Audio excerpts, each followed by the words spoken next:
এইভাবে মধু কিনে ভাঙিছে লোককে বুঝতে পারছেন, ও কিন্তু মাস্ক পরিলে দেখেন এগুলো জাল নিতে এইভাবে মধু কিনে দিয়ে আসে। আচ্ছা গল্পটা শুনুন। বাইরে বিভিন্ন রকমের ফুলের হয়, শোনার পর তোমাকে বলছে, বাইরের ঘাটে বিভিন্ন রকমের ফুলের হয়। গল্পটা শোনার পর আমার বলছে, তোমাকে বুঝাতে পারবো না হয়তো। মহিদি পাড়া দিয়ে এক অর্থাৎ দলের লোক থাকে 4-5 জনা বিহারিদের।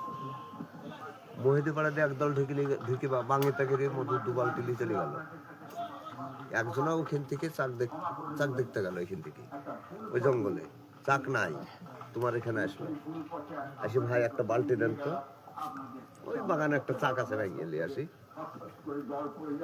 কথাটা শোনো, টুমি ব্যাঞ্জেলি চলে গেল, ওখানে চাক নাই ফাঁক নাই, ভাইলি বালতি ওই 2 বালতি লোক কিনে চলে আসলো।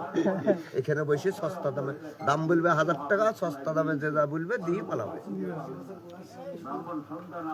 তুমি বলবে যে হ্যাঁ ওইখান থেকে ভাঙিয়ে আসলো, তোমার এখানে তো দেখলাম তুমি যাতে আসতে, তুমি চাকটা দেখে আসলো না যে চাক কাটলো কি কাটলো না।